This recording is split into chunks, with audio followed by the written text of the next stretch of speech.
자, 11번 문제 볼게요. 11번 문제. 자, 다음 AB는 우리 역사상 서로 다른 시기의 주변 국가들의 4대 요구에 대한 조정 신화의 반응을 보여준다.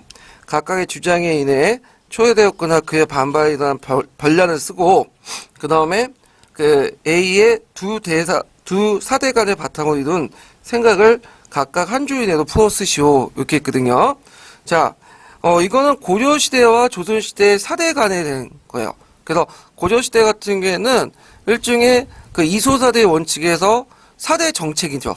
근데 이제 조선시대는 그게 이제 뼛속까지 들어가 있는 사대주의죠. 예, 이건 차이점을 물어보는 건데, 자, A와 관련된 그 내용을 보면, 이거는 이제 어떤 내용이냐면, 인조 때, 그 당시 이제 금나라가 와가지고, 요와 송을 멸망시키고, 우리에게 사대 관계를 요구하게 돼요.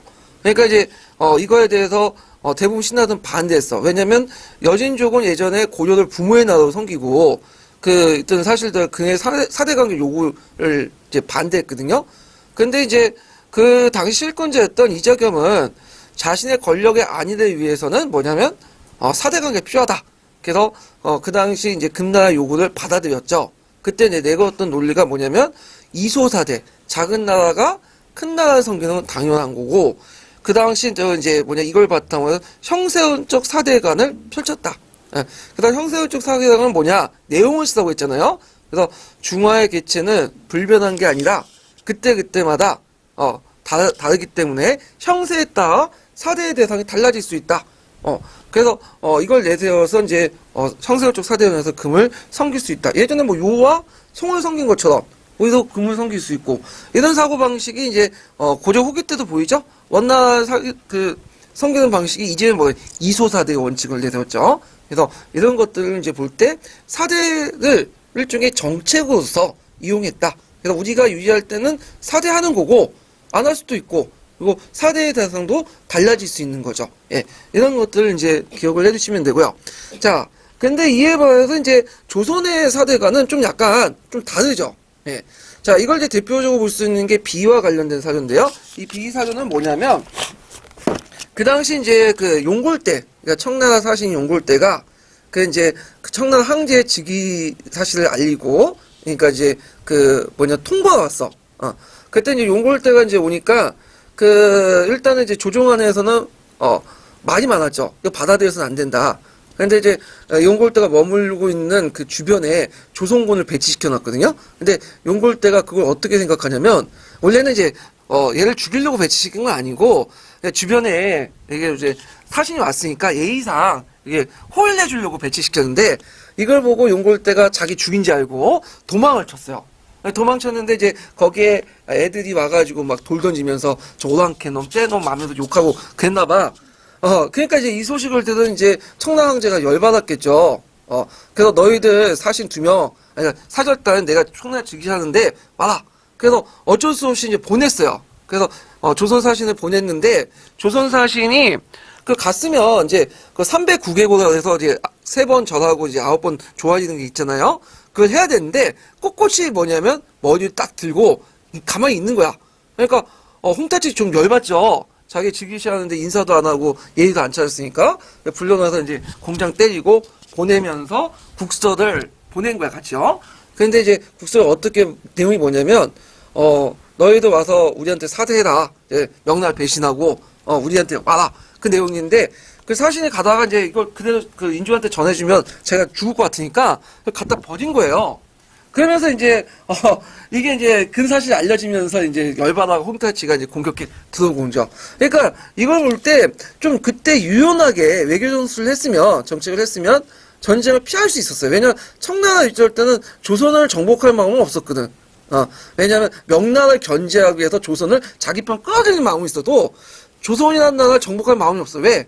바로 앞에 중국인데 묻혔다고 조선을 공격할 필요 없죠. 예.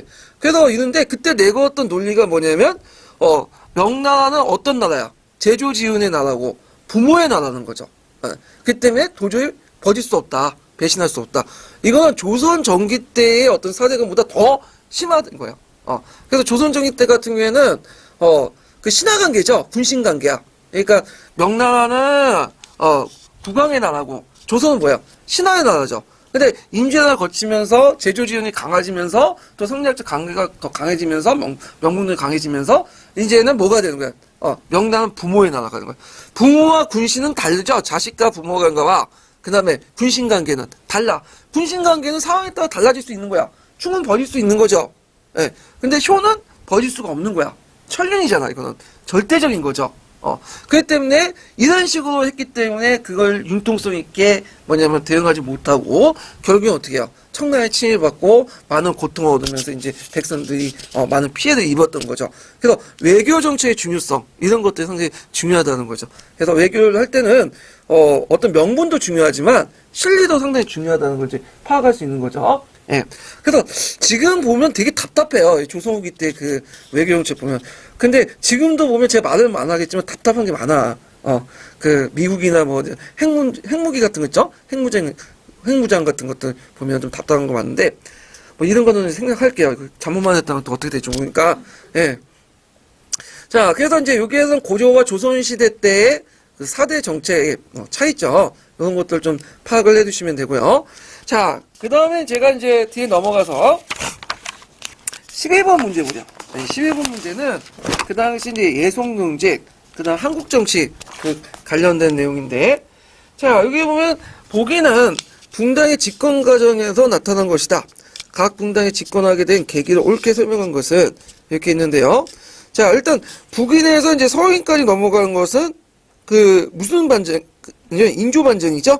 예, 여기에서 이제 숙종 때, 헌정에서 숙종 때까지 이제 예송논쟁, 그 다음에 한국 정치들이 있었는데, 자, 서인에서 이제 남인으로 이제 넘어가는 예송이 있어. 이 예송을, 처음에 1차 예송은 기예송이고, 2차 예송은 뭐예요? 갑인 예송이죠. 근데 정권이 바뀌게 되는 그 예송은 2차 예송인 갑인 예송이죠. 그래갖고, 이때 이제 서인에서 남인으로 넘어갔고요. 숙종 때 넘어가면 한국 정치를 펼치죠. 한국 정치가 이제 여러분들 알다시피 뭐야? 왕의 변심에 따라서 주도 세력과 이런 그 정치 세력들이 교체되는 정치적 국면이 확 바뀌는 그런 정치를 한국 정치라는데, 자, 한국 정치는 숙종 때 3번 있었죠. 뭐가 있었죠? 경신한국, 기사한국, 갑술한국 이렇게 이제 3개 있었고, 처음에 남인이 집권하다가 그 다음에 이제 무슨 한국 넘어가요? 예, 그 경신한국이 일어나죠. 그래서 그 당시 경신한국 있고, 그 다음에 서인이 집권하다가 다시 기사한국이 일어나고, 그 다음에 기사한국 때문에 그 다음에 남인이 갑술한국으로 해갖고 이제 완전히 쫓겨나갖고 서인이 집권하게 되고, 이때 서인은 뭐와 뭘로 분열되죠? 노동과 소로 분열되죠. 이런 이제 과정을 이제 겪게 되는데, 그래서 이제 구체적인 설명까지 못 해드리고, 왜냐면 시간 관계상 그래서 187페이지 보면 3편에 한국어를 좀 정리해봤어요. 경신, 기사, 갑술 여기 내용들 좀 보시고 정리를 해두시고요. 자, 그러면 이제 일단은 여기에서 옳게 연결된 것은 뭐가 있을까요? 2차 갑인예송이죠. 네, 그래서 이거 문제 맞고요. 여기에서 이제 니은, 디귿, 니은 다 틀렸죠. 니은은 경신한국, 디귿은 기사한국, 그 다음에 마지막으로 이제 서인이 집권한 갑술한국 이렇게 3개의 한국이 있었다. 그 다음에 13번을 보면 17세기 조선사의 서인과 남인사에 전개됐던 예송농제 본질 뭘까요? 일단 정통성 확보죠. 네, 그래서 이런 것들 쓰시면 되고요. 그 다음에 이제 14번을 보면요, 예송농제 또 나오는데, 자, 인조반정 이후에 이제 그 서인과 남인의 공동체가 형성됐어. 인조반정 이렇게 쓰시면 돼요. 예. 그 다음에 니에는 왕실의 복상 문제 가지고 논했던 것은 예송 논쟁인데, 그때 이제 중요한 것은 호정의 어떤 인식 차이. 예. 그 호정은 첫 번째 아들로 볼 것이냐, 두 번째 아들로 볼 것이냐. 근데 호정은 이제 그 아들 적장자 중에 안시 적장자가 아니라 두 번째 아들이죠. 그 앞에 누가 있었어요? 소윤세자가 있었잖아요. 근데 소윤세자 귀국한 후에 갑자기 죽어. 그거에 대해서 뭐 인조가 독살했다 뭐 그런 소리도 있는데, 자, 하여튼 이 호정을 첫째 아들로 볼 것이냐, 둘째 아들로 볼 것이냐. 그래서 서인은 둘째, 남인은 첫째. 이런 식으로 이제 싸우게 되면서 두 번에 거쳐서 예송 논쟁이 일어났죠. 자, 그래서 이제 요때 이런 내용들을 좀 쓰시면 되고요. 그 다음에 이제 15번 문제는 이것도 예송 논쟁이죠. 그래서 그 예성 논쟁인데 이제 요 관련된 인물은 누구냐면 송시열이에요. 예. 그래서 송시열고 그때는 분당의 명칭 가지고 막 논쟁을 펼쳤어. 그래서 서로 격해져 노론충, 서인충 막 이렇게 충자를 갖다 붙이면서 싸웠는데 이걸 이제 좀 보면 그 송시열은 노론의 영수로 알려졌잖아. 근데 송시열이 살았을 때는 노론과 그다음 소론이 완전히 분리되지 못했고 기미는 보였어요. 근데 자기가 살았을 때는 노론이라는 존재도 몰랐죠. 후대 노론이 집권하고 나서 그 사람을 영수 모신 거야. 그다음 또 송시열도 또 서인의 영수였잖아. 그러니까 이게 상당히 있고 또 살림의 우두머리였잖아. 그러니까 노론, 서인, 상당 다 맡겨줬다고 돼요. 그 당시에. 그래서 그거 가지고 이제 싸웠는데 자, 그 다음에 주장 내용은 이제 여기 보면 기획 사건은 뭐와 관련된 거예요? 갑인지약, 갑인예송과 관련된 내용이죠. 그래서 갑인예송은 조대비의 복상 문제를 둘러싸고 서인은 대공설, 남인은 기년설 이런 것들 이제 있고 거기에 이제 천화동네 왕자들 부동산에서 쓰신 분이 있는데 이건 틀려요. 왜냐면 이건 종법을 어떻게 적용하는 그 관련된 거고 요게 물어보는 건 지금 한정돼 있잖아. 기획사건을 대니까 2차 예송이잖아. 그러니까 1, 2차 예송을 둘러싸고 종법에 대한 인식 차이를 물어볼 때는 이게 답이야. 그렇지만 여기는 지금 2차 예송과 관련된 것만 물어보고 있잖아요. 그러니까 요걸 쓰시면 안 되고요. 자, 하여튼 이렇게 했는데 제가 예송 논쟁에 대해서 다 얘기하기 힘들어. 왜냐면 시간 관계상. 다만 제가 이제 190페이지에 예송 논쟁을 정리를 했어요. 거기 표 있죠? 네. 그래서 서인이 주장한 거와 남인이 주장한 거, 논리 근거와 효정의 인식 문제, 종법의 적용 문제, 신문제 입장, 예송 때 1차 예송의 차이와 2차 예송의 차이, 등등등 이런 것들이 이제 있고 예송 논쟁은 단순히 예에 관련된 예법에 관련된 논쟁이 아니에요. 그 예법을 둘러싸고 뭐냐면 그 어떤 정책의 대립, 남인하고 서인의 정책의 대립을 보여주고 있다. 이런 거와 연계시켜서 이제 보시면 될 것 같아요. 그리고 그 밑에는 또 이와 이항의 사상 같은 것도 깔려 있다. 이렇게 보는데 요 자세한 내용은 제가 거기에 보시면 알겠지만 그 190페이지부터 해서 거의 188페이지부터 191페이지까지 다 설명을 해놨거든요. 그거 보시고 정리해 두시고요. 자, 그 다음에 넘어가서요. 16번을 볼게요. 16번. 자, 정조 때 실시된 왕권 강화 정책에 대해 구체적인 내용을 5줄 이내로 서술하시오. 정조의 이건 탕평 정책에 대해서 설명하면 되겠죠. 중농 탕평을 해갖고 그 인재를 등용하고 자원 설치하고 구장가를 설치하고 그다음 등등등 수원성을 축소하고. 근데 이런 문제는 시험 문제 너무 내기 좀 힘들어. 왜 이렇게 하면 중고난방 다 쓸 거 아니야. 채점하기 힘들죠. 그러니까 요때 만약에 정조의 정책이 나오면 다 물어보진 않고 하나만 떼어 한두 가지만 떼어서 물어보겠죠. 한정지 갖고 초기의 문신제도라든지 자용 같은 수원성 건축의 의미 이런 것들 물어볼 수 있겠죠. 그래서 정조의 정책은 중요한 거니까 기억을 해두시고 여기에서는 본래 안 나오지만 수능 문제나 한국사 능력에서는 그 정조 관련된 내용이 많이 나와요. 예, 그래서 정조 관련된 내용을 꼭 정리를 해두실 필요가 있어요. 자, 17번을 문제 볼게요. 자, 정조 때 탕평 정책에 관한 설명으로 잘못된 것은 그래서 이제 이건 영조하고 이제 비교해서 볼 수 있는데 영조는 왕론 탕평이죠. 근데 이에 반해서 정조는 중론 탕평이라고 하죠. 왕론 탕평은 뭐냐면 남인 그다음에 소인 그러니까 소론 그다음에 남인 소론 그다음에 이제 노론 각 세력 중에 온건파들만 뭐예요? 추천내는 거야. 그래서 온건파들만 추천해가지고 정치를 하는 형태가 뭐냐면 완루타표이고 그리고 이들이 노론의 건신가든 또 뭐와 연결됐죠? 외척 세력과 연결되죠. 이런 걸 통해서 이제 통제하는 방법인데 근데 중론타표는 온건파는 쳐내고 남인하고 그 다음에 노론하고 소론 그 각 세력들의 자기 주장이 뚜렷한 사람들만 뽑아서 정치를 해요. 이게 중론탄표죠. 그래서 남인, 소론, 노론을 서로 상호 군용을 통해서 정치하는 체제가 무슨 탄편이다? 중농탄편이다. 그래서 온건화 입장에서 왕권 안정을 도모했다는 것은 어디와 관련된 거죠? 이거는 영조 때와 관련된 거죠. 틀렸고 그래서 의리와 명절 자신의 어떤 뚜렷한 생각을 하는 그리고 이런 것들을 이제 했던 청류파들 각파의 강령파들을 등용했던 것이 정조 때다. 이렇게 보시면 돼요. 그래서 2번하고 3번은 서로 연결돼 있죠. 그 다음에 이 사람은 진보적 학자들 많이 등용했죠. 그래서 정조 때 이제 등용했던 사람이 누구냐면 남인 출신이었던 정양호 같은 사람이 있고, 그 다음에 서울 출신이었던 이덕무, 박재가 뭐 이런 사람도 있죠. 예. 아니, 서울 출신 이덕무 이런 사람도 있고요. 그래서 이제 기억을 좀 해주시면 되고요. 자, 그 다음에 이제 그 18번 문제 볼게요. 18번. 자, 18번 문제 보면 왕권 강화와 연결된 사항으로서 구성된 것은, 이건 뭐 문제가 좀 쉬운데, 일단은 이제 교과서적 관점에서 이제 좀 보시면 돼요. 기역, 직사구 기능 강화. 그 다음에 또 뭐가 있겠어요? 예, 리을, 작용 설치. 그 다음에 미연, 노비 안건법 실시. 이런 것도 있죠. 예. 그 다음에 의정부 서사 제하고 그 대관제도 실시, 비변사 기능 강화는 왕권 정치하고는 관련이 없죠. 예. 그래서 뭐 답이 쉽게 나와요. 기역, 리을, 위은 이렇게 이제 보시면 되고요. 그 다음에 19번 문제 볼게요. 19번. 이건 세도 정치와 관련된 부분이야. 이 문제 이거 쉬워요. 그래서 19세기 전반에 조선을 볼 수 있는 형상이다. 이 중에 세 가지가 나머지 한 가지 원인, 근본적 원인을 찾으라는 거야. 세도 정치의 원인은 뭐예요? 특정한 가문 몇 개가 정치를 좌우하는 거죠. 그래서 문벌이 정치를 주도했기 때문에 2번, 3번, 4번이 일어난 거죠. 삼정의 문란이 일어나고 농민항고가 일어나고 그 다음에 뇌물수수와 간직매매가 유행했다. 이렇게 해서 답이 1번이 나오겠죠. 자, 그래서 이런 것들 좀 기억을 해주시면 돼요.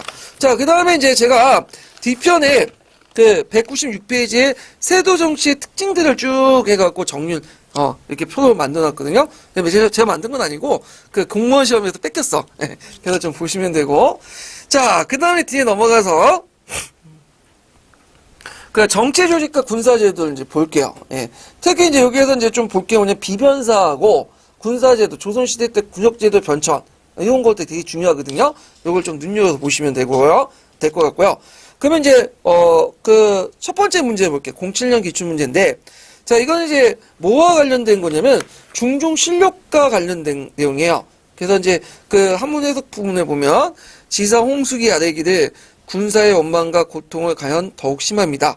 각 고을의 경주인들이 본고을의 고을의 보병 및 선상의 대가로 거두고 뭐 배를 수송하거나 육지를 운반하여 서울 도착하게 되면 더러는 악보를 주고 더러는 수장을 감해주어 대역을 할상을 채우니 경주인이 취득한 이는 매우 크지만 군사들이 받는 폐해는 잘못된 것 지극히 심합니다. 요게 대역할 싸움이라는 것은 요게 단서가 있죠. 대역했다는 건 이거는 군적 수포제를 실시하기 전의 얘기죠. 그러니까 우리가 이제 그 세조 때 무슨 법을 실시했죠? 보호법을 실시했죠. 근데 보호법이 현실에 맞지 않기 때문에 예가 등장했죠. 예가 뭐예요? 대립가하고 반군 수포제잖아요. 그래서 사람을 대신 사거나 그러면 포를 납부해갖고 빠지는 방식이죠. 그것이 이제 일종의 예외적인 건데 우리나라에서 항상 그렇죠. 한 원칙이 있으면 항상 뭐가 있어? 예외가 있고 시간이 있으면 뭐가 되죠? 예가 항상 원칙이 되죠. 지금도 그렇잖아. 뭐 기간제, 뭐 시간제 강사 다 정규직 시켜버리면 예로 해보면 나중에 이게 원칙이 돼버린 거예요. 예, 그래서 막아야 되는데, 자, 하여튼 그 전에 얘기를 한 걸 이제 알 수가 있겠죠. 자, 그러면 여기에서 경주인하는 사람도 있는데 원래 이 경주인하는 사람은 뭐냐면 주인자가 붙으면 어떤 것이면 거래, 중개해주는 사람을 주인이라고 붙여요. 조선시대 때는. 그러니까 여기에서는 조선시대 때 중앙과 지방간청의 연락사무를 담당하는 사람을 경주인이라고 해요. 그리고 그가 맡은 역을 경주인역이라고 해요. 예. 그래서 주로 이제 경주인을 누가 담당을 했냐면 경절이. 그러니까 지방에 파견된 항리들이 그 역할을 했어요. 그래서 항리들이 주로 이제 와서 경주인 역을 담당했는데, 뭐 선상동. 그러니까 이제 보통 이제 노비 중에 올라간 노비 있죠. 선상 노비, 입역한 노비도 있어요. 그 사람들 중개해주거나 아니면 자기 그 고장의 지방민들에게 잠자리나 식사를 제공하거나 그다음 여러 가지 잡다한 업무를 하거나 아니면 또 이제 군인들 올라오거나 이럴 때 또 뭐 하거나 여러 가지 편의를 봐주거나 또는 제일 중요한 게 그 당시에 이제 보법 체제에서 그 대립역에 갖고 이제 와가지고 뭐 그 일반 사람들을 돈을 주고 사거나 그런 역도 다 경주인이 담당했어. 예. 근데 이 과정에서 그냥 해준 게 아니죠. 뭐죠? 다 돈 받고 해주는 거야. 그렇기 때문에 이 경주인 역이 상당히 고가로 팔렸어. 나중에는. 그래서 고관대장들이 머슴이나 자기 하인들 시켜가지고 뭐야? 대신 하도록. 그래서 경주인역 자체가 일종의 뭐냐면 상당히 고가가 뛰었다. 이런 것들이 이제 주요 내용이에요. 자, 그래서 그 임무, 중앙과 지방의 연락을 담당하고, 부세 상납을 주선하고, 그 다음 서울에 있는 해당 지방 관리를 군대 신병을 책임시키고, 공납을 대납을 책임하고, 이거 통로이나 이런 게 나오고, 거기에 이제 뭐 좀 검색만 해도 나와요. 그 부분이요. 그래서 이런 내용들 좀 파악을 해 두시고요. 자, 그래서 이제 이때 보법의 문제점, 1-2번은 보법의 문제점인데, 이 반군수포제와 대립제의 간행은 너무 하니까 안 되겠다. 그래갖고, 그 당시 이제 중종 때, 이제 좀 이거 중종 때 뒤에 얘기인데, 뭘 합법화 시켰죠? 군적 수포제를 합법화 시켰죠. 요 내용들 좀 기억을 해 두시면 될 것 같아요. 그래서, 1년에 2필만 내면 군대를 면제하는 방식으로 이제 바뀌었다. 이렇게 이제 기억을 해 두시면 되고요. 자, 그 다음에 2번 문제 볼게요. 2번. 자, 2번 문제는 이제 뭐와 관련된 부분이냐면, 유황소와 관련된, 유황소 경제소. 자, 유황소, 이제 문제 풀기 전에 유황소에 대해서 좀 얘기할게요. 유황소는 언제부터 이제 뭐에서 분리나가는 거야, 이거? 예전에 시험 문제 사신간제도에서 분리돼 나갔죠? 예. 네. 그래서 사신간제도에 뭐와 뭐가 나와요? 고려 말기 때. 유황소하고, 경제소 이렇게 분리돼 나가잖아요? 예. 그래서 이제 경제소를 통해서 유황소를 통제를 하는 방식이었어요. 조선 전기 때. 근데 이제 문제는 이 유황소가, 주로 이제 조선 초기 때는 유황풍관들이라는 사람도 있었거든요? 유황풍관은 고려 말기 때, 뭐, 동정기인이, 그 다음 첨설직인이, 뭐, 이렇게 해갖고 이제 명예직 얻은 사람도 있잖아요? 이 사람들 일종의, 지방 토 유지 세력들이었어. 근데 이 사람들이 이제 조선 초기 때 중앙집권을 강화시키려고 하니까, 당연히 반발하기 시작해, 이 사람들이. 그러다 보니까 이제, 이 사람들하고, 중앙정부에서 파견된 관리들과 어떻게 해요? 갈등이 일어나기 시작해요. 초기 때.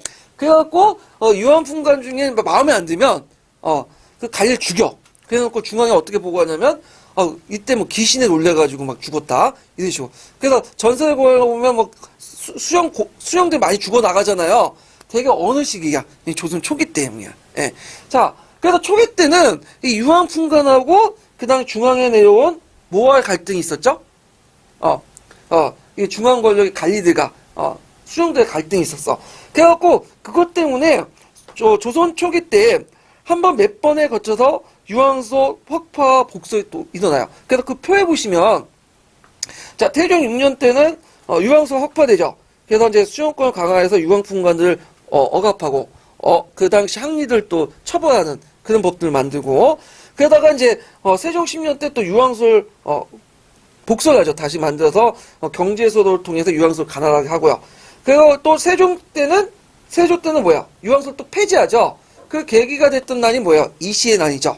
그 이시의 난 때 이제 그 그 당시 지방토우의 직결지가 어디였어요? 유황소였죠. 그러니까 폐지했다가 나중에 중기 때 들어가면서 사림 세력들이 이 유황소를 다시 복설시켜갖고 자기가 뭐예요? 거기에서 지방 세력들 장악하려고 했죠. 지방을. 근데 이게 복설을 시켜놨더니 누구 좋은 일만 시킨 거야? 훈구파들. 그래서 훈구파들이 오히려 유황소를 장악을 하죠. 떠밀려고 다시 사마소를 만들어갖고 했는데, 유황소가 제대로 안 되니까 이제 그 차선으로 선택한 게 뭐예요? 항약보급이잖아요? 예. 그래갖고 있다 결국에는 이제 훈구 세력들이 쳐내고, 유황소를 누가 장악하죠?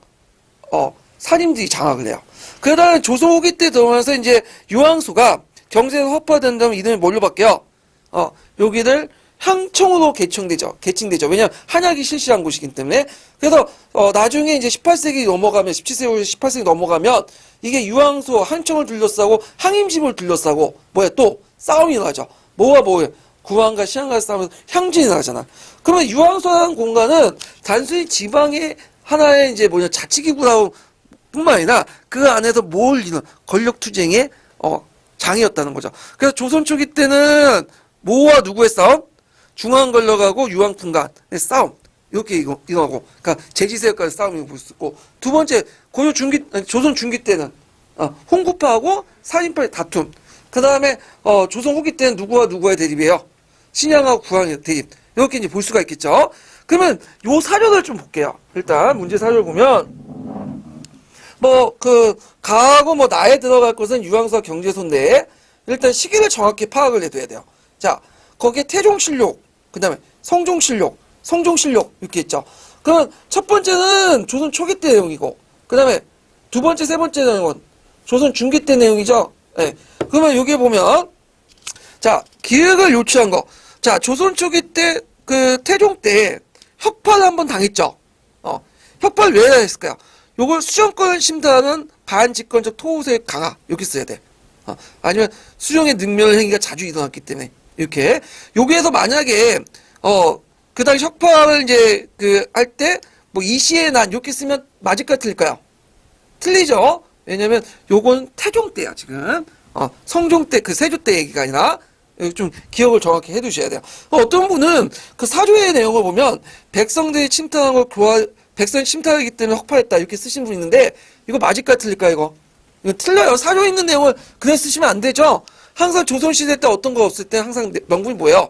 백성들이 힘들기 때문에 없애는 거야. 근데 실제로 백성들이 힘들어서 보다는 자신의 이해관계나 정책적 목적에 의해서 하는 게 맞아. 그러니까 여기에서 말하는 건 사조의 그 내용을 쓰는 게 아니라 사조 밑에 깔려있는 어떤 목적, 정책, 의지, 이런 것들 쓰라는 거예요. 정책의 의지나 목적을 쓰라는 거죠. 자, 그래서 이제 이렇게 쓰시면 되고, 그 다음에 가와 나의 관계, 유황수와 경제소의 관계는 경제소는 자수별감을 통해서 자수별감을 누가 임명해요? 경제소에서 임명하죠. 그래서 유황수를 감독하게 했다. 근데 나중에 이제 그 경제소 혁파당하죠. 선조 말년에.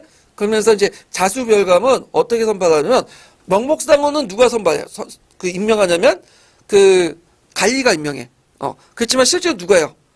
한약을 개최해서 한약을 개최해서 거기에서 선발을 하게 되죠. 예. 그래서 수령이 임명하는 그런 방식을 이제 하게 되죠. 그러면서 이제 이런 것들 좀 기억을 해 두시면 돼요. 자, 그 다음에 이제 그 뒤에 넘어가서 그 3번을 볼게요. 조선시대 때 이제 그 지방행정 조직인데, 조선시대 지방행정 조직은 상대적으로 별로 안 나와요. 고조시대도 마찬가지지만. 자, 조선의 이제 초기 지방행정 조직의 특징을 설명을 옳은 것은 이렇게 이제 있는데, 자, 일단 1번 지방간이 파견되지 않은 현이 다수였다. 지방간이 다 파견했죠.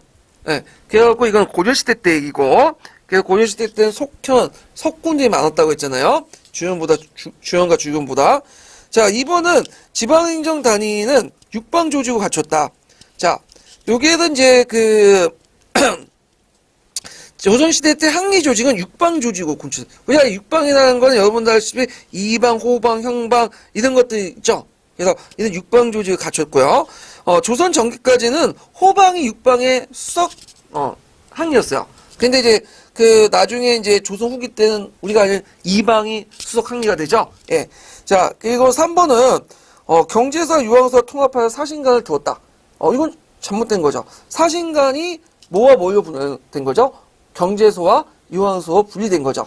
한국서 통론에 있는 내용이고요. 자, 4번을 보면, 자, 항청자치를 허용하면서 항소부국이 많아지면서 자연총량이 성장됐다. 요게 틀린 건 뭐야? 항소부국이 태조 때 폐지됐죠? 이미 고려 후기 때부터 중후기 때부터 많이 없어지다가 공식적으로 이제 항소부국이 완전히 폐지됐다. 이렇게 좀 기억을 해 두시면 돼요. 근데 그렇다고 해서 완전하게 9년체제가 정비됐다고 말하기는 좀 힘들어. 조선시대 때는. 조선시대 때는 약간 그런 게 좀 있어갖고, 월경지라고 들어보셨어요? 월경지? 이건 뭐 시험에 나온 건 아닌데, 여기 A군이 있고, B군이 있잖아요? 네, 가나알군사. 근데 A군이 있는데, B군 안에 A군의 가나알 지역이 있어. 이게 월경지야. 그러니까 이런데 지금 없죠? 지금 가평군하고 양평군이 있으면, 가평군 소속 안에 양평군 안에 가평군 소속지가 있어. 월경지라고 해. 그리고 보통 이제 이게 행정구역상 개가 뭐냐면 문을 형상 경학 상익지라고 하는데, 그래서 서로 이렇게 맞물려 있는 거야. 행정구역이 경계선이. 그래갖고 서로 경계선이 맞물려 있어갖고 복잡한 경계선을 가지고 있는 지역이 있거든요. 이거는 9년간의 어떤 이해관계 때문에 이런 경계선들이 형성하는, 여러 가지 좀 약간 문제점이 있긴 있지만 하여튼 고조시대보다 좀 체계화됐다 이런 것도 있고요. 시험 문제 안 나오니까 그냥 참조해서 이제 들으시고, 자, 그 다음에 뒤에 넘어가서 4번을 볼게요. 4번. 그래서 이 4번은 이제 고조와 조선왕조의 권력구조의 역할과 분담 내용인데, 좀 약간 뭐라 할까, 이게 좀 약간 거시적으로 이렇게 물어봤어요. 그래서 이런 시험 문제는 이제 나오진 않을 것 같은데, 일단 권력구조의 공통적인 이념은 어디에서 찾냐면 주에서 찾죠. 예, 주회와 관련된 내용들 쓰시면 되고, 그 다음 고려와 조선 왕조의 정책 과정의 시행 부서 내용인데 요런 거는 나오지가 않아. 이거 어떻게 다 써? 그러니까 이거는 예전 때 문제고, 여기에서 알아야 할 것은 이제 전반 고려 조선 시대 때 중앙관chế 중요한 업무 역할 이런 것들 아셔야 되겠죠. 그 다음에 이제 4-3번 같은 경우에는 조선의 중앙권력 구조 변화 내용, 그래갖고 요 내용도 이제 그 당시 의정부 서사제나 육조 직계제 그 내용을 중심으로 쓰셔야 되는데, 요거 답안 참조해 주시고, 그래서 이제 구체적인 내용보다는 이제 그러니까 전체적인 내용인데 구체적인 그 안에 있는 내용들이 나올 수 있으니까 한번 봐두세요. 요 부분은. 그 다음에 이제 뒤에 넘어가서 5번을 볼게요. 5번.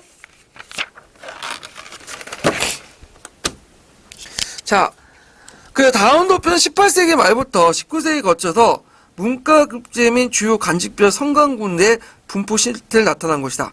물음에 답하시오. 공사 문제인데, 자, 여기 도당록이라는 곳이 있어요. 그 밑에 친절하게 설명해놨죠?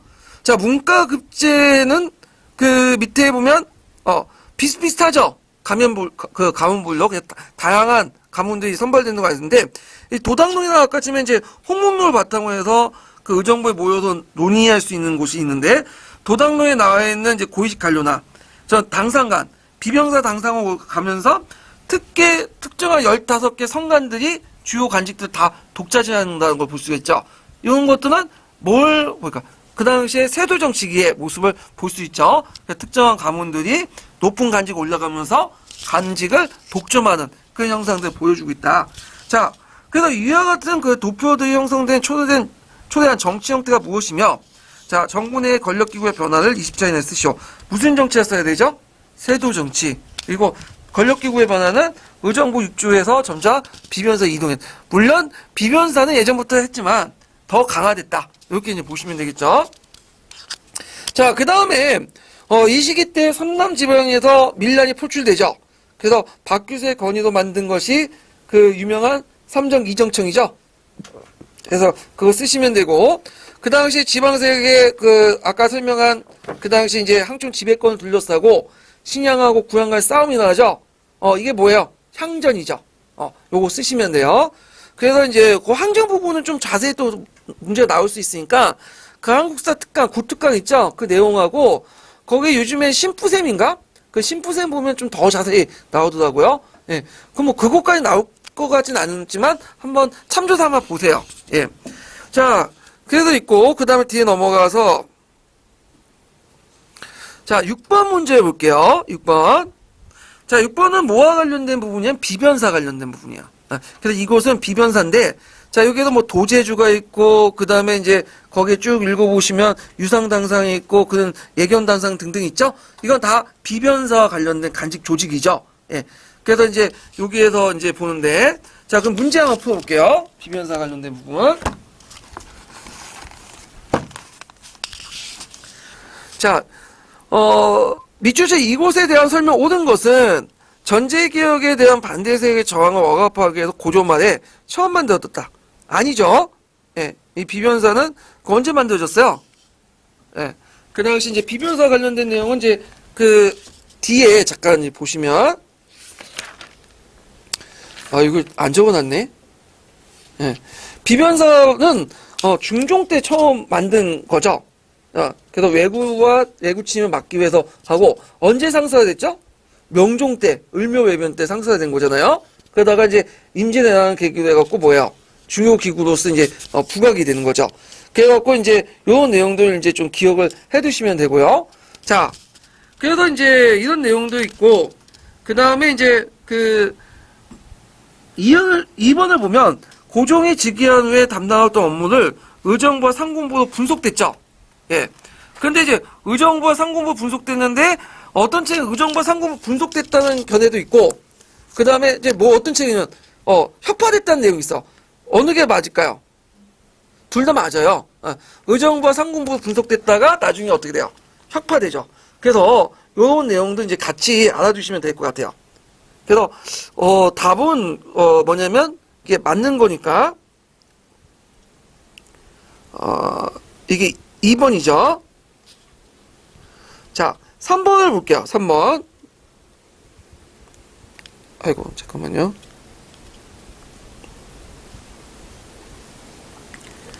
자, 3번을 보면 국왕의 공식 일기인 일성론과 어제의 문서 작성 기능을 맡았다. 자, 이 비변사에서 이제 국왕의 일성론은 뭐냐면 이제 그 여러분들 알다시피 원래는 이게 그 정조가 세손시대 때 썼던 개인 일기인데 나중에 왕의 공식 일기로 바뀌죠. 예. 그래서 이제 일성론은 상당히 1차 사회적 어떤 의미가 상당히 강한 거고, 어제는 뭐예요? 왕과 왕비의 교소나 이런 것들, 여러 가지 이제 시나 유음, 그러니까 유음이라는 것은 이제 새 인사, 이런 것들을 이제 적어 놓은 건데, 자, 이런 것들은 담당하는 것이 어디냐면, 여기서 담당하는 것이 어디냐면, 규장각이에요. 규장각. 그래서 그 일성론 어제 등을 작성을 규장각에서 하게 된다. 이거 좀 기억을 해 두시면 될 것 같아요. 자, 그 다음에 이제, 4번을 보면, 경기 지역의 여러 진을 통솔하고 수도를 당비했다. 자, 요거는 5군령 중에 어디에 소속될까요? 총흥충이죠? 그래서 이제 그 경기 지역 여러 진을 통솔하고 수도의 수비를 담당한 것은 총흥충인데, 총흥충은 언제 만들어졌어요? 이견의 난을 진압하고 나서 인조 2년 때 만들어진 거예요. 그래서 이제 서울과 경기의 경비를 담당한 거고, 그래서 주로 소고군, 경기도 지역에 소고군으로 배치됐다. 이렇게 보시면 되고요. 5번을 보면 왕명을 충납하고 상고를 통솔하고 지휘 업무를 담당했다. 그러니까 이거 잘못하면 이제 그 승조원하고 했는데, 승조원은 왕명 충납을 담당한 거고 같이 담당한 뭐예요? 상고를 통솔했죠. 그러면 그 뭐냐면 왕명 충납과 상고를 통솔 같이 했던 기구는 조선태종 때 승초부라는 기가 있어요. 승초부가 잠깐 있었다가 이게 나중에 다시 뭐냐면 간직이 분할돼 가지고 그 군사적 업무는 상군 도총부에서 맡고, 그 다음에 이제 그 비서기구는 그다음 승조원에서 분리 나간 거야. 그래서 이거는 승조원과 관련된 내용이 아니라 승추부와 관련된 내용. 하여튼 그 이러나 저나 틀린 내용이에요. 그래서 답이 2번이죠. 그래서 여기 보시면 알겠지만 문제는 되게 쉬워요. 정답 찾기는 되게 쉬워. 근데 뭐가 어려워요? 지금 오답이 어렵게 돼 있어요. 오답이. 그래서 오답 하나하나를 좀 기억을 해둘 필요가 있어요. 그럼 7번 문제 볼게요. 7번 문제.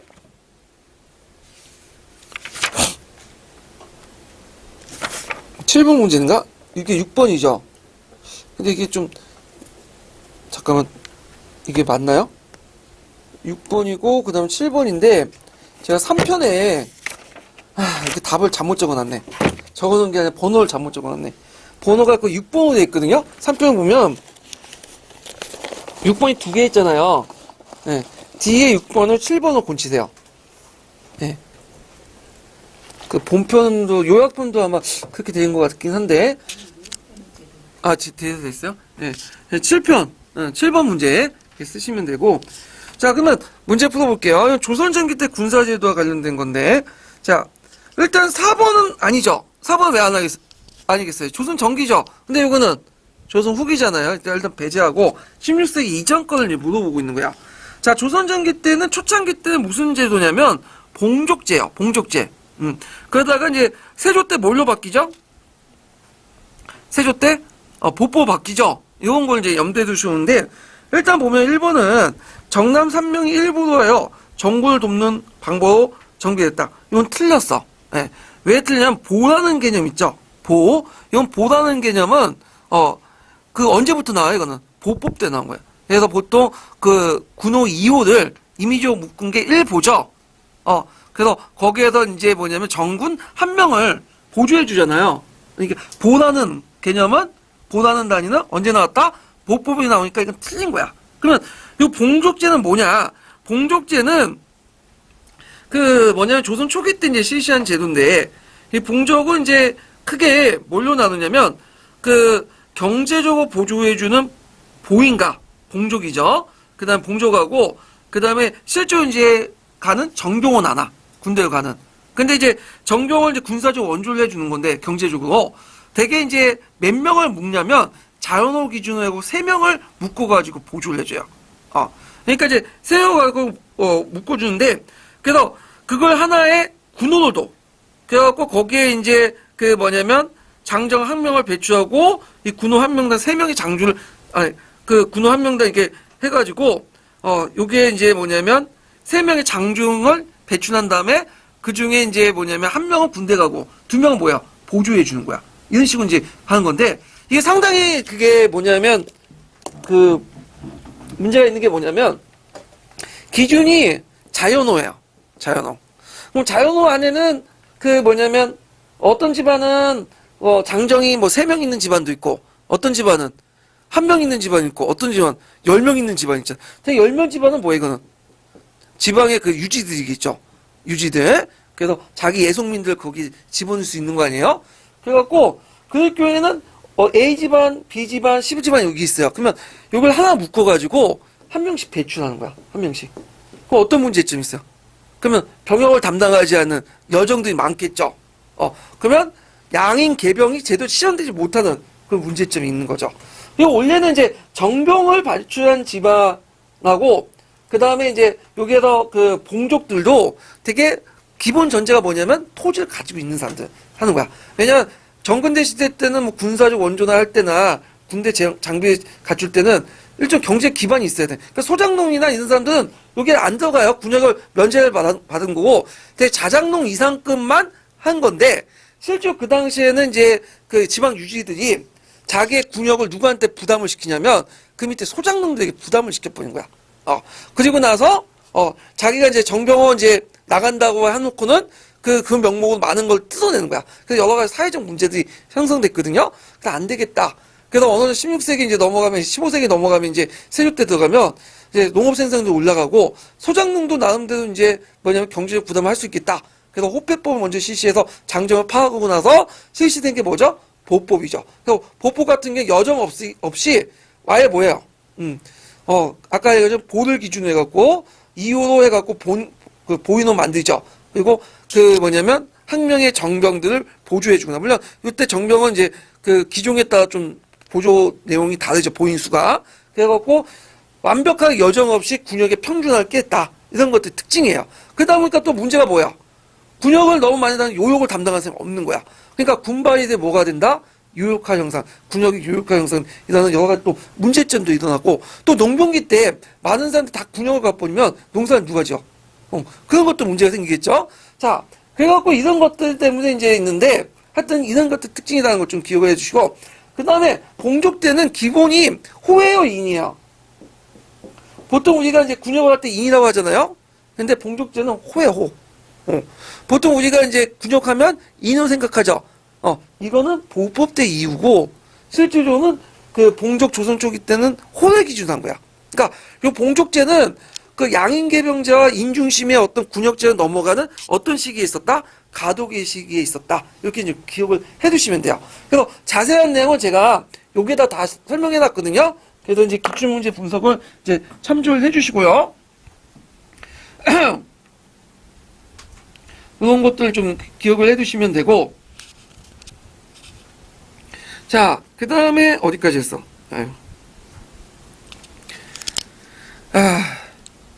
자, 진간체제는 을묘 외변 이후에 재승방라체제로 바뀌었다. 맞죠? 예. 그래갖고, 있는데, 진간체제는 여러분도 알다시피 이제, 언제 만들어졌어, 이거는? 세조 때 만든 방위체제죠? 그래서 9년 단위의 방위체제로 자전자수하는 그런 건데, 그래서 이제 유사시에 군사 거점, 거진을 중심해서 주변에 있는 재진들이 와서 같이 방어하는. 저는 이제 요 거점이 뭐냐, 읍성이죠, 읍성. 예. 되어 있는데, 이거는 지역방위 체제로서 상당히 좋은 체제지만 문제점이 있어요. 어떤 문제점이냐? 병력이 너무 많이 드는 거야. 그게 있고, 그 다음에, 병력이 많이 드는데도 불구하고 대군을 효율적으로 막지 못해요. 그래서 이제 안 되겠다. 군적 수포제 시시로 이제 병역수가 이제 고갈이 오니까, 한 것이 뭐냐면, 을묘외단을 계기해갖고 재승방랑체제죠. 그래갖고 이제 저기초도 오면 되게 이제 그 지역사령관이 어떤 특정한 지역을 지켜내, 지역병력을. 그리고 밑에 누가 되면 경군을 이끌고 이제 장군이 되면 그 사람의 지휘 아래서 대구를 막는 시스템이죠. 그래서 효율적인 조그만 병력을 가지고 대구를 막는, 한 곳에 집중해서 막는 그런 체제인데, 이 재승방란 체제는 나중에 임진왜란의 어떤 패전 원인이 되죠. 그래서 신립장군이나 이런 사람들이 이제 중앙에 경군이 와갖고 지방병력을 다 끌어다가 싸웠는데, 요것이 뚫리면 어떻게 돼요? 후방에 병력이 없는 거야. 그래서 쉽게 일본군들이 15일 만에 한성을 점령하는 그 원인이 됐던 거예요. 물론 그 당시에 진간체제 만든다고 해도 실제로 크게 도움은 안 된 것 같아요. 왜냐면 100년 동안 그 일본 애들은 밥 먹고 맨날 싸우는 게 일이었거든. 근데 우리나라는 200년 동안 평화식이었거든. 거기다 그때 제도 군비도 안 됐지. 거기다 군적수포제 실시하는데 그거 받은 군포들 군대 고용 안 하고 행정경비도 다 써버리지. 그 군대가 제대로 없었던 거예요. 예. 그래서 효율적 방비를 못했을 것 같긴 한데, 하여튼 이런 것들. 그 다음에 이제 수군도 진간체제 조직을 했죠. 이것도 맞고. 근데 이제 4번이 틀렸는데, 잠깐만. 갖추지 않았다는 건 이게 틀린 거죠. 예. 진간체제 이제 조직을 했고요. 자, 4번은 중앙군사 조직이 5군을 갖추셨다. 이건 조선 후기 때 내용이고요. 자, 그래서 이제 답이 2번이 되겠죠. 자, 8번은 뭐와 관련된 거냐면 노비제도와 관련된 노비제도. 네. 그래서 이 노비제도를 좀 설명할 필요가 있는데, 일단 이 노비제도 이제 문제 풀어보기 전에 조선시대 때는 고조시대 노비라는 사람들이 있었어요. 이 노비는 그 중국과 달리 자기 한 대만 끝나는 게 아니라 세전법이라서 자기 자식들도 계속 노비가 되는 법이 있었거든요. 예. 근데 이제 그 보통 노비들은 같은 신분끼리 결혼해요. 우리나라 노비들은 고대 시대 때 그리스 로마 시대 노예와 달리 결혼시켰어. 재수 생산을 위해서. 그러면 같은 노비들끼리 결혼하면 이걸 동색혼이라고 해. 갓들 동자, 색깔 생자. 그러니까 그 색깔 보면, 얼굴 보면 이 사람의 이제 신분을 알 수 있는 거 아니에요. 때깔 보면. 근데 간혹가다 양청 교혼의 문제가 있어. 왜냐면 노비하고 그다음에 상민 간에 결혼이라고 보다는 이제 이걸 뭐라고 하지? 야합? 야합이라고 하죠. 결혼이라고 하기는 좀 그렇고. 그럴 경우에 이제 태어난 애들, 신분이 어떻게 결정할 것이냐 가지고 이게 법이 있어요. 고조시대, 조선시대에 있는데, 거기에 이제 그 기출문제 분석표에 보면 고조 정종 때 기록에 나와 있는 걸 근거로 얘기하는 거예요. 천자수무법. 천자수무법에 천한 자식은 누구의 법을 따는 거죠? 누구의 신분을 따는 거죠? 어머니 신분을 따는 거야. 이게 기본적이야. 조선이나 고조시대까지. 왜냐하면 그 노비는 인간이 아니죠. 누구야? 짐승 새끼잖아. 짐승 보면 이제 예를 들어서 그 강아지하고 이렇게 교접을 시켰어. 그 태어났어. 그러면 그 자식은 누구 쪽이에요? 어머니 쪽의 소유주야? 아니면 아버지 쪽의 소유주야? 앙컷의 소유주죠? 그래서 그쪽 넘어가잖아, 자식은. 마찬가지로, 노비도 누구 쪽이죠? 어머니 쪽이야. 그래서 천자수무법 또는 노비종목법이라는데, 충녕왕 때 이게 좀 바뀌었나봐요. 충녕왕 때 바뀌었는데, 이게 기록에 보이면 어떻게 했냐면, 그때 이제 충녕왕 때 원나 간섭기죠. 원나라가 노비제도를 개선하려고 노비세전법 폐지를 요구했어요. 왜냐면 노비 세전법 폐지하지만 양인수를 늘릴 수 있고 세금을 더 많이 거둘 수 있잖아. 그러면 그만큼 원나한테 바쳐야 할 공물들 더 늘릴 수가 있겠죠. 그래서 이제 중국식 어떤 노비제도를 실시하니까 충녕왕을 비롯한 그 모든 고관 대작들이 반대를 한 거야. 그때 내걸었던 논리가 뭐냐면 우리는 태조 때부터 뭐라고 하냐면 한쪽이 아버지든 어머니든 한쪽이 노비면 그 천안시가 태어난 얘는 뭐냐면 노비다. 그래서 거기에서 볼 수 있을 때 조선 후기 때는 일척직첩법을 실시할 수 있다는 걸 볼 수 있고요. 그게 이제 조선에 넘어가면서 약간 또 바뀐 게 태종 때요. 태종 때 노비종목법을 실시했어요. 노비종부법을 실시했어요. 그러니까 노비는 누구 신분을 따는 거야? 어머니 신분이 아니라 아버지 신분을 따는 이게 좀 예외적인 건데 왜냐면 태종 때는 이제 왕권을 강화시키려고 했죠. 대신들 권한을 약화시키고 대신들 노비를 가지고 있으면 안 되죠. 그러니까 아버지 신분을 따르게 하는 거야. 왜냐면 그 당시에 교접할 때 되게 아버지지가 되게 양반들이고, 그 어머니지가 뭐야? 되게 천민들이야. 그래서 야합을 하게 되는데, 그래서 아버지 신분을 따르면 당연히 양인수가 어떻게 돼요? 늘어날 수밖에 없겠죠? 그래서 이런 목적을 했는데, 그때 이제 세종 때 들어가니까 이제 대신들이 반발하는 거야. 노비수가 줄어드니까. 그래서 세종은 좀 마음이 약하잖아요. 그래서 위기를 들어서 뭘로 하냐면 노비 종목법을 다시 들어가요. 예. 이때 이제 노비 종목법을 이제 실시를 하고, 이 노비 종목법은 이제 어머니 신분을 따는 거죠. 예. 그래갖고 이제 했는데, 그때 이제 노비 종목법을 실시할 때 그 예외된 조항을 몇 개 시작. 기본적으로 노비 종목법이지만 종부 아버지 신분을 따르는 경우가 있어요. 그 예외 조항을 보면 그 세종 때 노비 종목 때 아버지 신분을 따르는 예외 조항을 보면 이게 시험 문제 나왔는데, 첫 번째로는 이제 뭐냐 그 아버지 신분을 따르는 그 내용을 이제 보면요, 그 40세 이상의 양인 중에 정체 자식이 없을 경우, 그럴 경우에는 아버지 신분. 왜냐 비첩 사이에도 이제 노비 사이에도 노비 그 계집종하고 난 사이도 뭐냐면 자기 후손을 이어야 될 거냐, 이럴 경우에는 이제 하고, 그 다음에 또 뭐냐면 종친 있죠, 그런 것도 있고, 그 다음에 거기 양반 관료 중에서도 그 뭐냐면 자식들 있죠, 이런 사람도 예인데, 그렇다고 양반 관료들 자식 있잖아요, 이 사람들 예예요. 그래서 몇 가지 예의 조항이 있어. 근데 이 사람들 그냥 양해시켜주는 게 아니라 뭐냐면 중간에 무슨 절차를 두냐면 이런 사람들이라도 보충군에 들어가서 한 6개월이나 1년 정도 군역을 담당한 다음에 노비 신분에서 뭘로 시키는 거죠? 양인 신분을 시켜주는 거야. 그런 식으로 했고, 그것이 세조 때 들어오면 더 강해지죠. 세조 때는 그 뭐냐면 어머니인데 어머니가 양이라도 노비하고 결혼했기에 그 자식을 몰려둔다는 거야. 자식을 그 당시 노비로 두는 구정을 또 만들었어. 그러면 이 구정 때문에 실질적으로 뭐야? 그 일전 직천이 되는 거죠. 그러니까 기본적으로 노비 종목법이지만 어머니가 노비에게 시집 갔을 때 그 태어난 자식들도 아버지 신분을 따른다는 구정이에요. 그러면 아버지 신분은 뭐예요? 노비니까 이것도 뭐냐면 어머니나 아버지가 한쪽이면 다 뭐가 된다? 일천 직천이 되는 거야. 이해되시겠죠? 이걸 건국대전에 기록을 한 거야. 그러다가 이제 나중에 조선 후기 때 이제 그 상민수가 줄어들잖아요. 그러니까 이제 일정한 그 상민수를 확보하기 정책이 필요했어요. 그러면 어떻게 확보했겠어요? 노비들 끌어다가 상민 만드는 게 좋겠죠? 그래갖고 이제 조선 후기 때 노비 종목법을 가지고 이제 그 실시하고 이제 했는데, 그 대개 이제 그 선의대 집권할 때는 노비 종목법을 실시했다가 남인들이 집권하면 노비 종목법을 폐지하고 왔다 갔다 해. 그래서 현종 때 노비 종목법을 실시하고 그 다음에 영조 때 가서 노비 종목을 확정을 시키죠. 속대전에 이제 들어가 있는데, 요때 노비 종목법은 좀 의미가 달라. 요때는 그 아버지가 노비인데도 어머니가 양인 경우가 많아요. 왜냐면 아버지 노비니까 돈이 많아. 지금도 그렇지만 돈이 좀 많아야지 뭐냐면 좀 여자들한테 인기 끄잖아요. 그래서 결혼하고 하면 노비 종목법 그 일전 직전에 보면 다 그 자식들은 누구야? 노비가 되는 거죠. 근데 요 노비 종목법을 바꿔놓으면 어떻게 되겠어요? 어머니 신분 따니까 양인이 되는 거죠. 그래서 요기 때는 태종 때 그 처음에 그 세종 때 노비 종목법은 의미가 다르다. 세종 때 노비 종목법은 노비를 확대시키려고 하는 거지만 요때 노비 종목법은 뭐죠? 양인수를 확보시키는 거야. 이게 달라요. 의미 아시겠죠?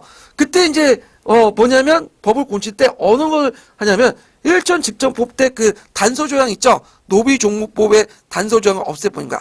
어머니가 노비한테 시집 갔을 때 그 자식은 누구 신분을 따른다?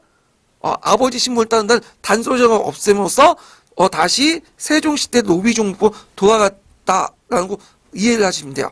근데 그때 노비 종목법의 의미는 그 우리가 조선 전기 때 노비 종목법은 다르다. 이런 것들을 좀 기억을 해두시면 돼요. 좀 복잡하게 설명한 거지만 요 내용도 이렇게 적어놨으니까 좀 기억을 해두시고요. 그럼 문제를 이제 풀어볼게요.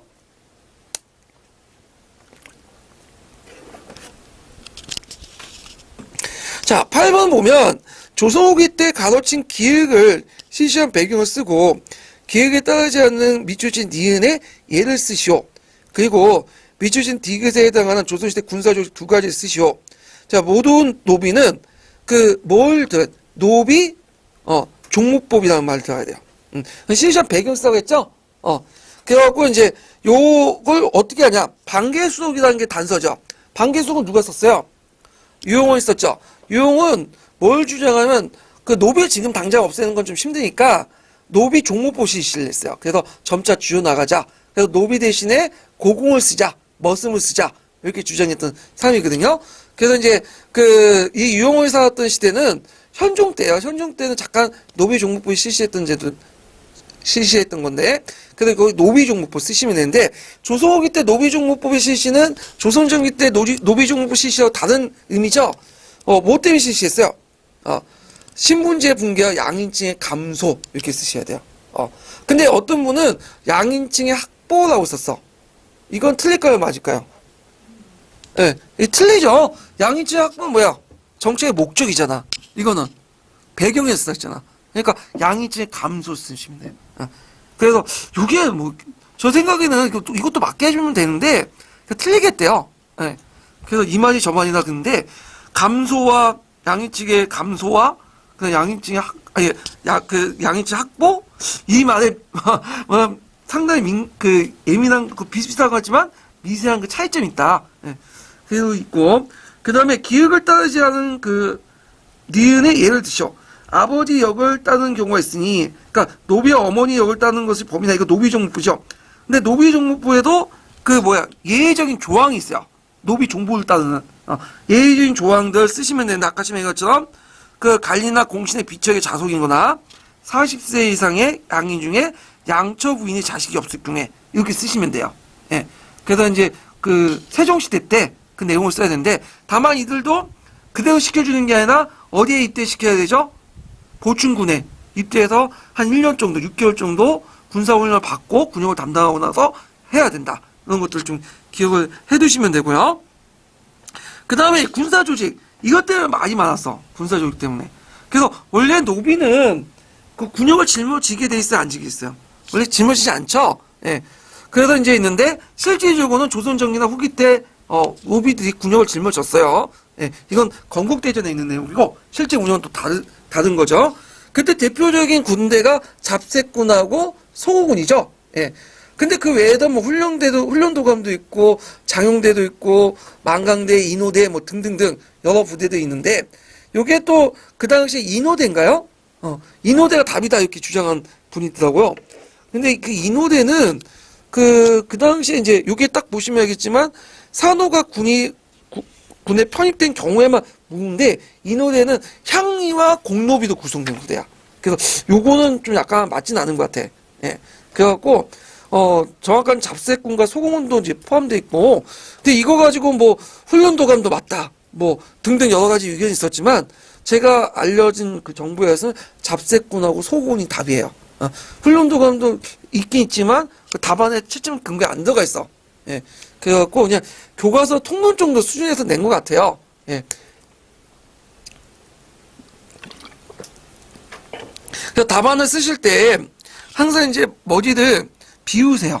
뭐만 생각할, 기본서만 생각해. 그래서 열심히 공부하시는 그 강론서나 논문까지 찾아가면서 공부하시는 분이 왜 떨어지냐? 항상 많이 알기 때문에 떨어지는 거야. 그러니까 오히려 모르는 게 더 약이야. 그럴 경우에는. 이 정도 뭐 잡색권 소고는 그냥 쉽게 낸 건데 사람들이 이렇게 쉽게 낼 리가 없다 하면서 되게 어렵게 생각을 해. 그럼 꼭 떨어지게 돼 있어요. 예.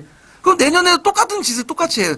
그래서 강론서 보고 논문 찾아보고 공부하시면 또 계속하고 장수생들이 그 특징들이 하나거든요. 그래서 머리를 비우시라. 그래서 기본서만 보고 넘어가시면 좋을 것 같아요. 이거 따질 수 없는 문제잖아요. 자, 하여튼 뭐 이렇게 이제 보시는데 좀 문제가 좀 어려워요. 이거는 노비종목부 부분은. 자, 그 다음에 이제 9번 문제 볼게요. 9번. 자, 9번은 이제 그 조선 초기부터 후기까지 군역 운영과 신분제가 연관지어 설명하는데 그 가와 이제 논란을 거쳐서 영조 때 실시한 제도의 한계를 나의 근거에 서술하시오. 요게 이제 그 통론하고 이제 그 뭐냐면 그 국편위에 있는 내용인데 특히 나는 국편위에 있는 내용 그걸 그대로 빼서 냈어요. 거기에 이제 보면 보통 이제 아까 얘기했던 군역하고는 보통 이제 신역이라고 하죠. 우리는 보통 이제 군역이라고 얘기하지만 군역은 크게 신역의 범위 안에 들어가요. 신역이라는 것은 뭐냐면 신분별역이야. 그래서 조선시대 때는 그 신분제 국가이기 때문에 그 신분에 따라 역이 달라요. 이걸 신역이라고 하죠. 신역. 신역을 이제 크게 세 가지로 나누죠. 뭐로 나누죠? 일단 일반 평민들이 하는 군역. 이 군역은 그 양인계병제에 입각해서 법제상 양인이면 모두 다 군역을 짊어져야 돼. 자기가 직접 나가든 봉족이나 봉인으로 가든 그렇게 하는데 실질적으로 뭐야 이거는 상민들만 한 거죠. 예. 그래서 있고 그 다음에 이제 여기에서 이제 또 볼 수 있는 게 이제 뭐냐면 천역이죠. 천역은 뭐냐면 노비들이 지는 건데 이거는 공노비. 공노비. 그래서 뭐 신공을 갖다 바치든 선상노비라든 낙공노비라든 그래서 이건 남녀가 같이 지는 거고. 그다음 직역은 이제 뭐냐면 자기가 이제 국가의 어떤 특정한 직을 맡으면서 역을 대신하는 거야. 양인 중에 이제 직역을 맡은 사람은 군역에 빠지는 형식이죠. 그래서 관리라든지 그다음 교생, 그다음 원생, 그다음에 뭐 공인 이런 사람은 직역을 담당하기 때문에 국역을 빠지는 거야. 군역을. 그래서 이게 서로 연결되어 있는 역이고요. 자, 그래서 이제 이렇게 있는데 이게 서로 이제 신분별로 연결되어 있어요. 그래서 이런 것들을 이제 쭉 쓰셔야 되는데 그래서 요거와 함께 뭘 쓰냐? 자, 조선 쪽부터 조선기 때까지 쭉 뭐와 군역과 관련된 내용을 써요. 그래서 봉족제 쓰시고 연계시켜갖고 그 다음에 또 뭐죠? 보포 쓰시고 그 다음에 군적수포제 쓰시고 그 다음에 군역법 쓰시고 이런 것도 있죠. 이런 걸 쭉 쓰셔야 돼. 근데 이런 문제 나오겠어 안 나오겠어요? 절대 안 나오죠. 예, 이런 것들은 여기 보시면 알겠지만 10년 2차 기출 문제 낸 거야. 이거 문제가 주가 쓴 거야 그냥. 그래서 제가 이게 쭉 썼거든요. 그래서 이제 이거 좀 참조를 해주시고요. 자, 거기에 좀 눈여겨볼 게 뭐냐면 군적수포제야. 이 군적수포제가 이제 상당히 중요한 건데 군적수포제 보면 이걸 통해서 뭐냐면 신분제도가 반상제도가 확립됐다 이렇게 나오거든요. 그 결과가 이 군족수포제 자체가 그런 게 아니라 그걸 실시하는 과정에 나타난 거예요. 원래는 이제 양반이라는 거는 여러분들 알다시피 몇 세기 때 확립됐어요? 16세기 때 확립됐죠. 중종 때 사족 재규정 작업을 해요. 사족의 범위를 정해놨잖아요. 그래서 자기를 중심해서 아버지, 할아버지, 증조할아버지 때 뭐냐면 적어도 간직을 맡거나 풍기를 받는 간직이 있거나 아니면 진사까지 합격한 사람이 있을 때만 사족의 범위를 했고 이 사람들이 양반이라고 사회적으로 이제 국가가 인정해 줬잖아요. 예. 그래서 이제 그때 양반들에게 여러 가지 이제 혜택도 줬지만 또 뭐냐면 의무도 부어줬어요. 그 중에 이제 하나가 뭐냐면 사족 충군제도예요. 이 사군 충군제는 중종 때 실시했는데 그 양반들이 이제 뭐냐면 군역에 빠지는 대신에 직역을 짊어지겠죠. 이게 뭐예요? 에? 직역이 교생이나 그다음에 교생이나 원생 같은 거 있죠? 한교나 서원에 들어가서 하면 군역 빠지잖아요.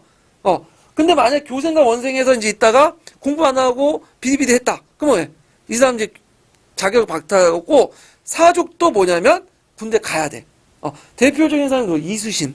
이순신도 거기에 이제 제도 공부 교생 원생이 빠졌다가 이 사람도 보인으로 이렇게 장군이 되기 전까지 묵가에 합격할 때 보인으로 활동을 했거든요. 그래서 이 사족 충군 정책이 있었어. 근데 이 사족 충군 정책이 언제 폐지됐어 이거? 인조 때 폐지됐죠?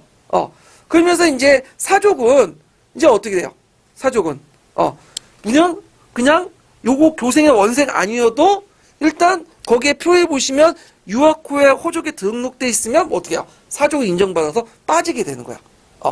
그러니까 자기가 서원이나 한교에 다니지 않아도 학생이 아니어도 뭐냐면 호족에 유학호에 등록돼 있기만 하면 뭐냐면 양반으로서 사족으로서 인정받았고 뭐냐면 빠지게 됨으로써 이 사전 충군 정책이 폐지되면서 양반제도 반상제도가 확립됐다 이렇게 보시면 돼요. 그래서 이제 조선 후기 때는 군대 안 가는 것이 일종의 뭐예요? 양반들 특권이 되는 거야. 그러면서 이제 사람들이 어떤 생각을 가질까요? 군대 안 가려면 이제 뭘 해야 돼? 자, 양반이 돼야지. 그럼 어디? 유학고에 들어가야죠. 그러니까 너도 나도 유학고에 들어가는 거야. 합법적이든 비합법적인 방법이든. 그러면서 양반수가 어떻게 될까요? 올라가죠. 그래서 오히려 이 양반수가 늘어나서 반상제가 어떻게 될까? 붕괴되기 시작해. 그래서 반상제가 강화되면서도 그것 때문에 반상제가 무너진다. 왜? 명품은 왜 명품이 있어요? 시수성이 있으니까 명품이지 개나 소나 다 명품 차고 있으면 그 의미가 없는 거죠. 예, 그런 것들과 연결시켜서 좀 보시면 될 것 같아요. 그래서 이런 것들을 좀 같이 쓰시면 되고, 자, 그러면, 아유, 어디까지 설명했어? 자, 그러면 이제, 거기 표에 보면, 자, 가와 같은 논란을 거쳐서 영조 때 실시했던 제도의 한계를 나의 근거로 쓰시오. 자, 여기에서 이제 그 숙종 때 군역의 어떤 문제점에 대해서 얘기를 하죠. 그래서 그때 이제 군역에 여러 가지 그 논쟁이 있었잖아요. 양역병통론 같은 문제. 그래서 소병통론, 그 다음에 뭐 대병통론 이런 논쟁을 했다가 결국에는 군역법으로 정착이 되죠. 그래서 2년에 1필에서 1년에 1필로 감해주는 그런 내용이 있는데, 그러면 이제 여기에서 표에 나의 근거에 표에 맞게 쓰라고 했는데, 요 표에도 보시면 알겠지만 여기에서 일단 빠지는 호 중에 뭐 생원 진사 같은 경우에는 좀 합격률이 한계가 있을 수밖에 없어. 생원 진수든 이제 뭐냐면 결정 양반이니까 빠지잖아요. 그러면 거기에서 군역을 받을 수 있는 뭐냐면 방법이 뭘까요? 유학호죠. 유학이란 뭐예요? 자기가 관리가 아니고 생원 진사가 아니어도 그냥 초라에 붙여서 공부하는 사람. 여기까지는 뭘로 인정하자면 사족을 인정하죠. 아까 말했죠? 무슨 정책? 사족 충군 정책이 폐지되면서 유학호만 들어가도 사족 인정받고 군역 빠진다고 했잖아요. 자, 그러면서 이 유학호가 늘어나기 시작해. 그래서 이제 이런 유학호를 바탕으로 해서 이제 점점 합법적이나 비합법적인 방법으로 뭘 한다? 양반 신부 들어가면서 군역이 어떻게 될까요? 점점 특정 사람들에게 집중이 되기 시작하죠. 그러면서 이제 여러 가지 문제점이 일어난다. 그래서 이런 것들 좀 기억을 해두시면 되고요. 그래서 이제 이런 내용들 같이 해갖고 쓰시면 되고, 자, 거기 조선시대 군사제도가 제가 210페이지에 조선시대 군사제도에 대해서 거기 공무원에 나와 있는 표를 가지고 좀 이렇게 표 정리한 걸 실어놨어요. 그래서 그거 한번 같이 보시고요. 자, 그 다음에 육조 직계제하고 의정부 서사제도는 좀 쉬었다 할게요. 이 부분은.